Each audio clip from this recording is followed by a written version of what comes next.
Hey folks, David Stewart here. Time for part 5, I believe, of my little publishing series. And what we're going to look at today is we're going to take a deep look at the essentials of good book cover design. And this is an important lecture whether you are going to try to design your own book cover and develop those skills, or you were going to hire somebody else to do it because you need to be able to properly evaluate whether a book cover is going to work for you and the category or genre that you happen to be writing your book in. So to that end, first thing we have to ask ourselves is, what is the goal or goals of a book cover? And this will be a little bit different from the way a lot of writers think about book covers, but the first and primary goal from which all other goals flow is the book cover should be an advertisement for your book.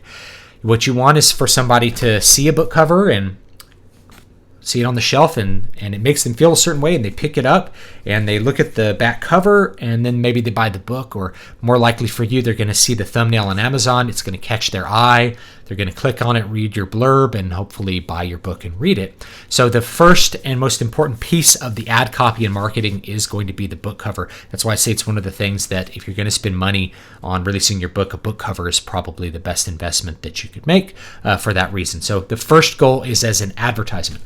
This may be a little bit different from the way writers are trained to think about it, because as writers, we're artists. We tend to think of everything as art in and of itself, tend to think that like this is a book cover that represents what's inside of Dragons of Autumn's Twilight. Our book cover should represent what's inside the book. It should have the character from the book as we imagine the character. It should have the details from the book. Like maybe there's a castle, there should be a castle in the cover. And that's not what it's not what matters in a book cover. What matters in a book cover is that it is going to communicate the correct things and act as an advertisement. So from that advertisement flow the things that the other goals that it has to have, the other things it needs to communicate. And so the first one is it has to communicate the genre. That is, it has to communicate what books are like it and where your book fits in with them. So if you look at a book cover that has something like a Gothic feel to it, notice there's like a church vault and a figure, and there's a certain color scheme that goes with that. You are communicating a genre. This is going to be like a Gothic horror book. That genre is important because readers already are reading lots of things that they like. They see your book cover, they see it's communicating to them the things which they already like in their genre. They're going to be more likely to pick it up and read it. And of course, you want it to be an accurate communication. You don't want to design a book cover that plays to a big audience like young adult fantasy when your book is horror. That's going to upset the reader when they see a cover that makes them think it's in a genre and it's in a different genre. You don't want to do that. You want to accurately represent the genre you're in. And the third one is you want to evoke the correct emotion. You want a reader, when they see that book cover, to feel the way that you are trying to make them feel when they read the story. Again, it has to be accurate, but you want them to feel it. So if there's an air of mystery, this one communicates mystery, something that we're going to uncover.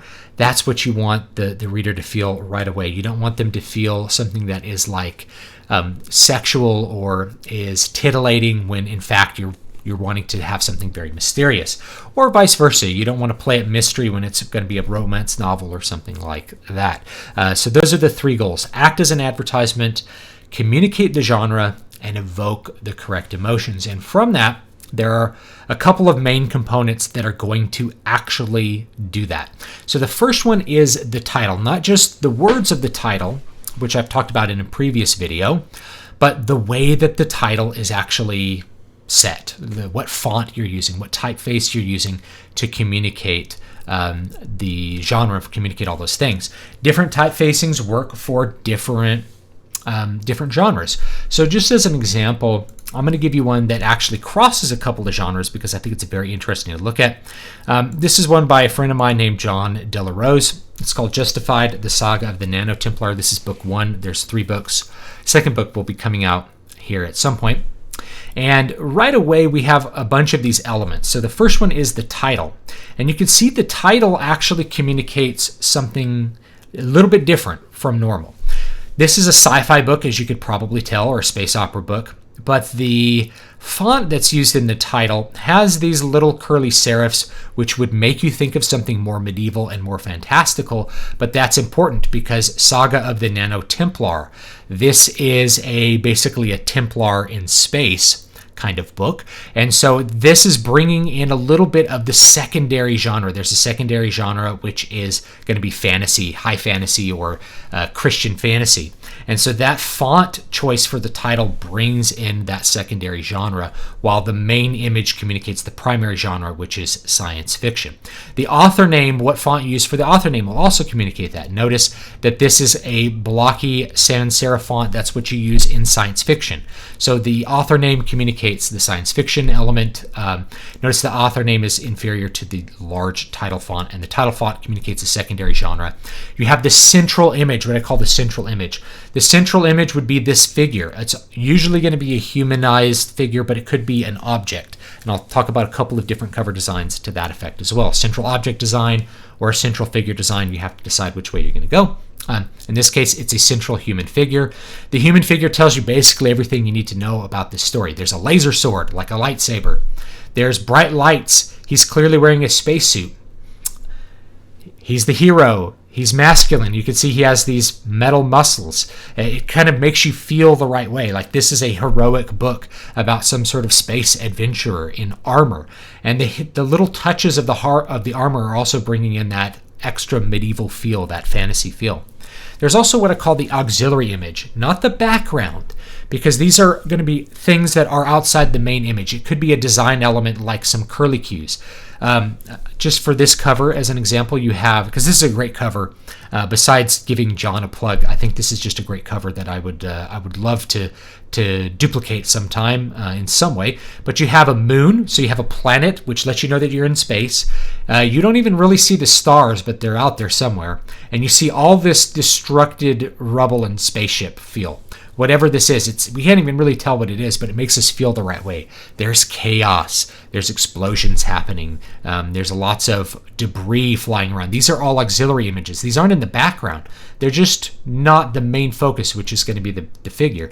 And then you also have these red kind of nebula-like stars down here. This also helps communicate the genre science fiction, space opera, fantasy. This is Christian science fiction. So this is a great example of how you can really focus in hard on that genre and the emotions by combining elements from a couple of different genres to really communicate a very specific category, which this book happens to exist in. So the main ones are, once again, the main components are the title, the author name, and the fonts that you're using for those, as well as the effects. Just one more thing. You notice this effect uses a little bit of a metallic gradient on here. Again, that goes into science fiction. It's also slightly degraded. You know, it looks like they put some rust effects on here with a brush, and that also gives you a more gritty feel, makes you feel like you're out in the wilderness or out on the frontier. So we're thinking space frontier just with that extra detail. It's very cool to add that in. So title, author name, the central image, the auxiliary image elements, and then the total construction, we call the meta construction. The meta construction is going to consist of your use of colors.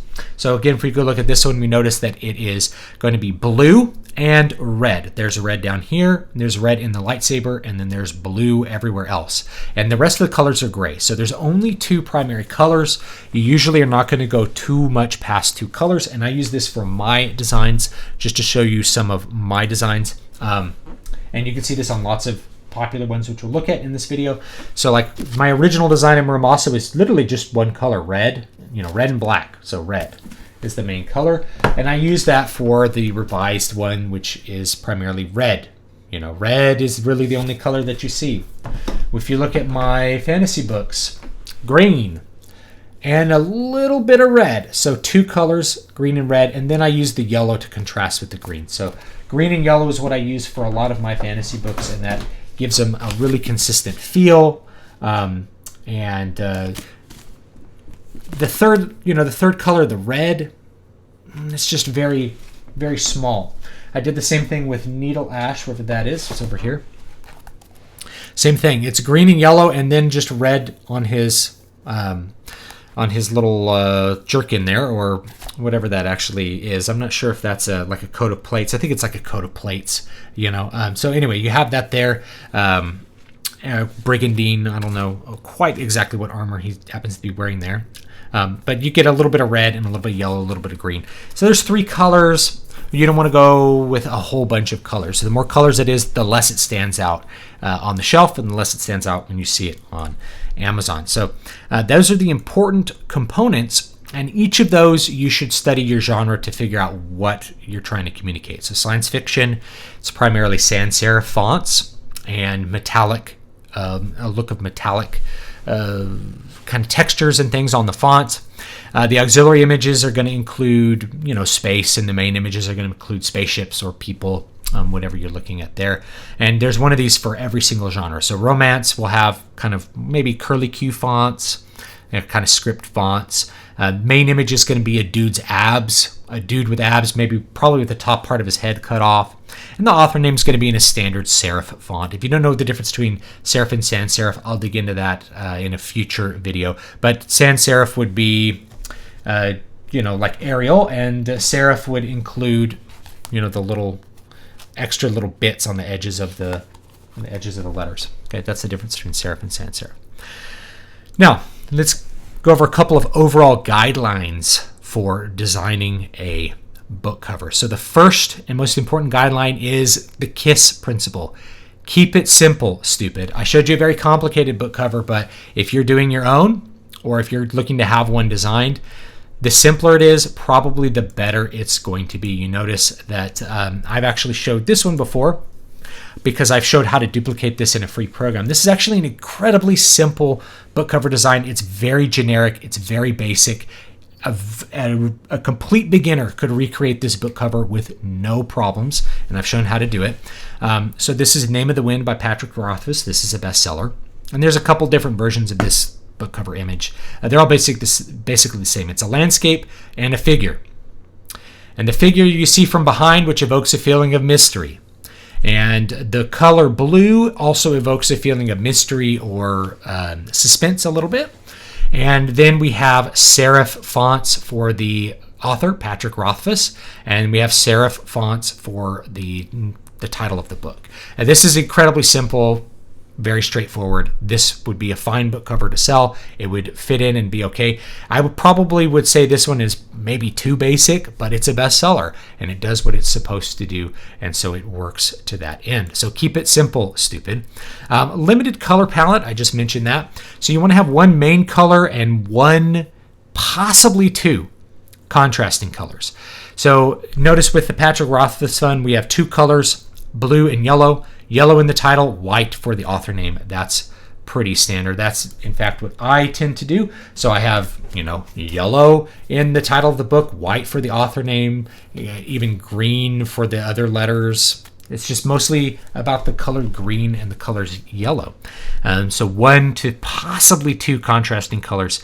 It's really good if you can have the author name and the title be different colors. That is a really, really standard thing, or at least have different effects. So if your author name is white and your title is white, then it should at least have some metallic texture to it. So it looks different from your author name.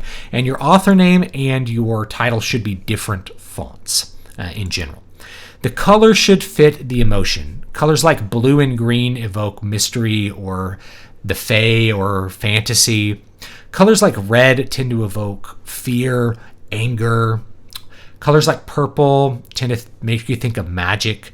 Colors like pink make you think of romance and sexualization. Same thing with the color red. Orange and yellow tend to be associated with things like deserts.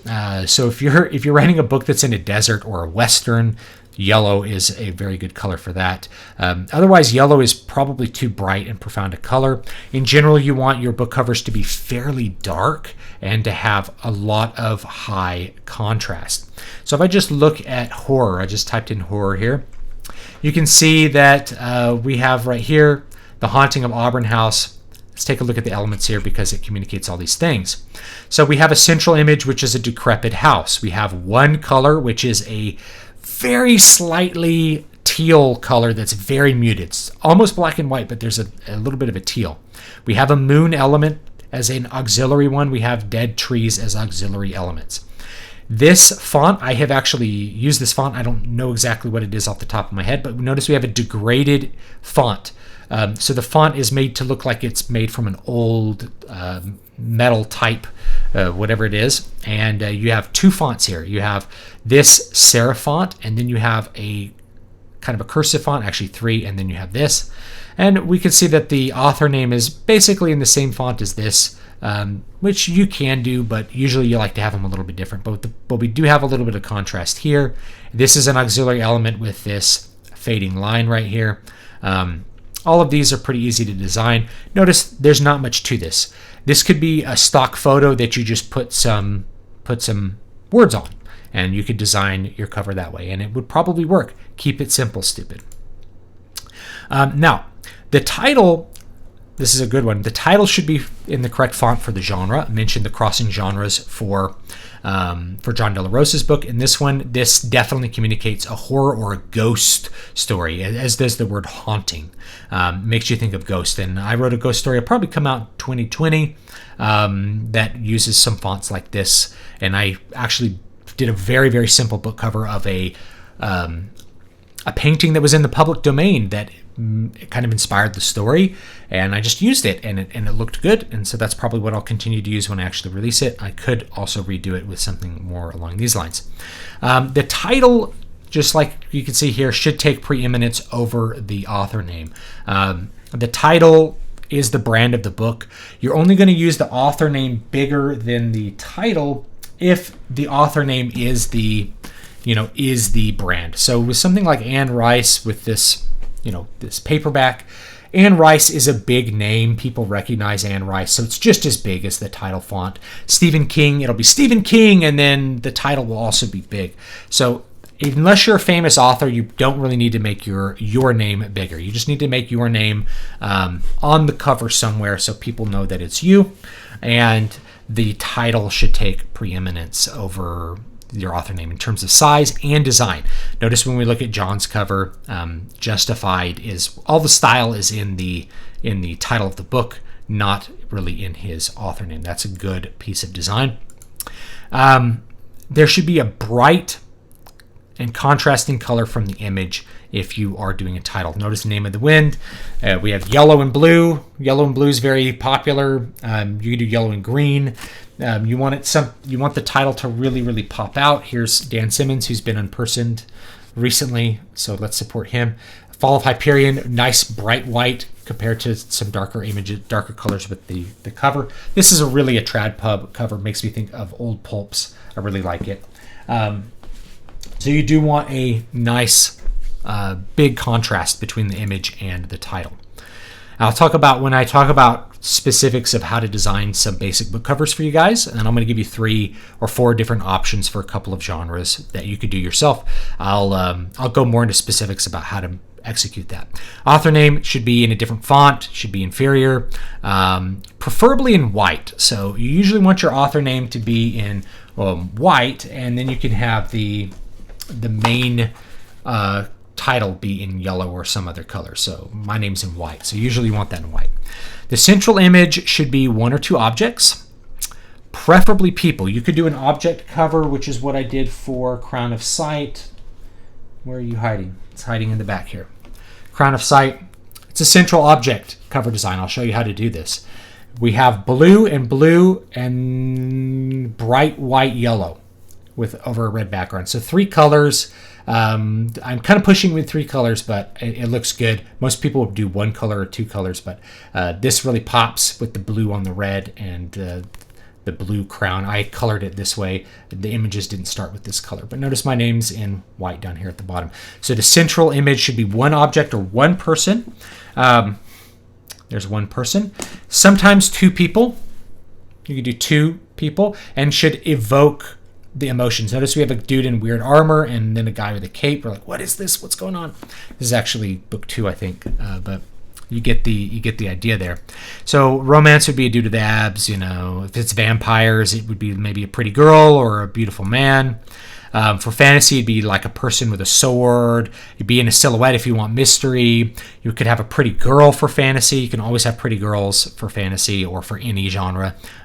Pretty faces are definitely very clickable. So if you have an option between putting a male or a female on the cover, depending on your genre, especially if you're in like young adult, putting a female on the cover is probably a better idea.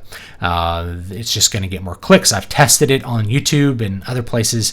If there's a girl on the cover, people like to click it. Okay. Science fiction would be elements like a spaceship. So the central image should communicate the genre.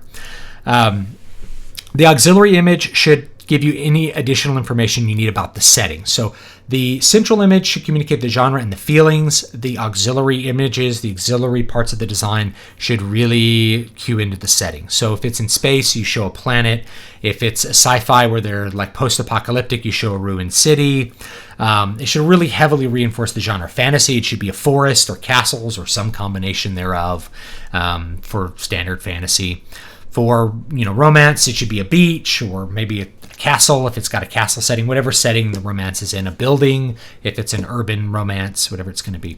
And then for the total construction, that's the meta, you want to think of how those colors relate. So if it's a color like blue, if it's a color like red, certain genres use certain colors. So paranormal romance, as I've gone over, tends to use colors like purple and blue.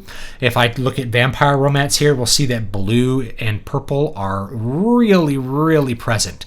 And in fact, we have a communication of the genre with the font itself. Cinzel Decorative is a fantasy font. In fact, I used it. It's now kind of overrun, but I've used it on a bunch of different book covers. I think Needle Ash uses Cinzel Decorative. Same font. Looks good. I noticed this font was used on like a Twilight Force video. I'm like, gonna use that font, and you can see it. This kind of curly stuff communicates romance. The use of purple, contrasting color yellow, that's good.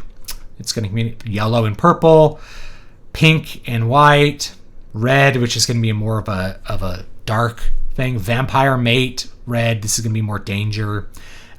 Versus blue, which communicates mystery. Again, red communicates lust or anger or fear. Blue is more mystery and magic. So these are the colors that you see with this genre.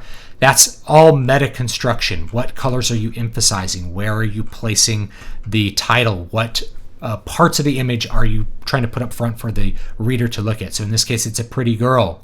It's abs. Notice the top part of his head is cut off. We don't want to personalize him too much. We want to objectify the model and make it about the lustful feeling of his body rather than anything having to do with his personality. And so as soon as you get rid of the eyes, you've eliminated a huge amount of the personal nature of whatever image you're trying to do there. So clear typefacing should be large. It should be legible in a thumbnail or in a smaller version of it. You don't have to see every piece of it available, but you should be able to read, like in a tiny thumbnail, you should be able to see Needle Ash, right? You should be able to see Crown of Sight, or Hyperion, whatever it's going to be. Conan! So if it's small, you want it to be legible. If you make it too thin, then it blends in and you have to rely on the image rather than the emotions that you communicate with the words themselves. If it's called, if we look back at here, his beloved should communicate something to you. And you want people to be able to read those words when they look at this cover and want to see this image of this woman and want to click on it. See, here's a building or something in the background, a moon. All this is auxiliary stuff which communicates the genre. So these are the essentials of good book cover design. I know this lecture might have run slightly long, but these are really important things to consider. So when you are doing that market research and when you are hiring a cover artist, you want to see that they are doing those things well. And if you are trying to design a cover, those are the main things. So the purpose, just to reemphasize, the purpose is to advertise, communicate the genre, make the reader feel the feelings that are appropriate for the book. And you're going to do that by choosing the correct font for the title and author name, as well as the correct effects on those fonts. You're going to choose the correct central image to communicate the genre and make the reader feel what you want them to feel: lust, anger, mystery, excitement. And then the auxiliary images are going to cue more into the setting. And the total construction, which is going to be the color palettes and where you place things, that is going to help reinforce all of that, the genre, the feeling, all that kind of stuff. So thanks so much for watching. Don't forget to like, comment, and subscribe. The Write stream happens every Wednesday at 6 p.m. Pacific. So if you're watching this, it's going to happen today at 6 p.m. Pacific. So join me. Let's talk about book covers. I might design a live book cover for you guys and maybe give it away to somebody if they want to have something like that. So I'll go into the nitty-gritty of how you actually just start designing book covers. I'm going to have a couple of follow-up videos that will show you some basic design principles that I think, or basic designs that you could copy to make your own. One is a central object. One is a person with a landscape. This one's harder to do. And the simplest is going to be just a licensed image that you put your text on. All three of those should be able to be done by almost anyone, and we can even do it with free programs, which is great. So thanks so much, and I'll see you guys next time.